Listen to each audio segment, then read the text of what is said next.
జ్ఞాపకం చేసుకునే చిత్రాలు అవసరం లేదు. మీరు తండ్రిని స్మృతి చేయండి, ఇతరులతో కూడా చేయించండి. మనము స్మృతి చేయాలి, ఇతరులతో కూడా బాబా స్మృతి చేయించాలి. ప్రశ్న: చివరి సమయంలో పిల్లలైన మీ బుద్ధిలో ఏ జ్ఞానం ఉంటుంది? జవాబు: ఆ సమయంలో మేము ఇక వాపస్ ఇంటికి వెళ్తాము అనేది బుద్ధిలో ఉంటుంది. మళ్ళీ అక్కడి నుండి సృష్టి చక్రంలోకి వస్తాం. మెల్లమెల్లగా మెట్లు దిగుతాం. మళ్ళీ తండ్రి ఎక్కే కళల్లోకి తీసుకెళ్లేందుకు వస్తారు, ఉన్నతి కళల్లోకి తీసుకెళ్లేందుకు వస్తారు.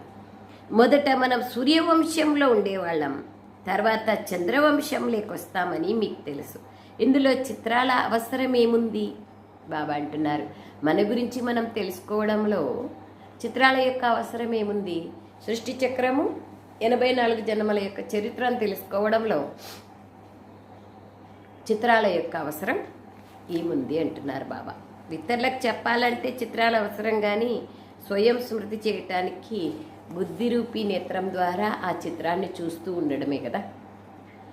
సారం: మీ సమయాన్ని సఫలం చేసుకుంటున్నానా అని గమనముంచాలి. మీ ద్వారా తప్పు జరగరాదు. దీనికోసం మహాదానులుగా అనేక మందికి మార్గాన్ని తెలిపించే దాంట్లో బిజీగా ఉండాలి.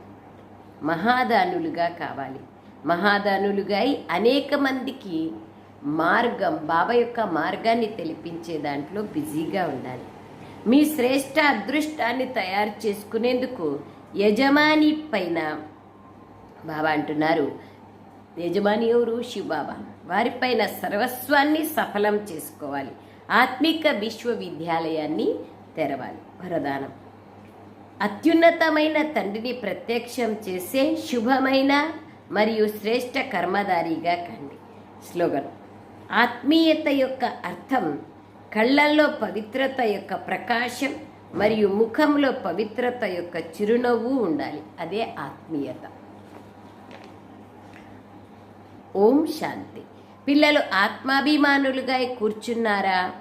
84 జన్మల చక్రం మీ బుద్ధిలో ఉంది, అనగా మీ వెరైటీ జన్మల జ్ఞానం ఉంది. విరాట రూప చిత్రం కూడా ఉంది. మనం 84 జన్మలు ఎలా తీసుకుంటాము అనే జ్ఞానం పిల్లల్లో ఉంది. మూలవతనం నుండి మొట్టమొదట దేవీ దేవతా ధర్మంలోకి వస్తారు. ఈ జ్ఞానం ఇప్పుడు మన బుద్ధిలోనే ఉంది. మూలవతనం నుండి కిందికి ఎలా దిగుతామనేది ఎవరికీ తెలియదు. ఇందులో చిత్రాల అవసరం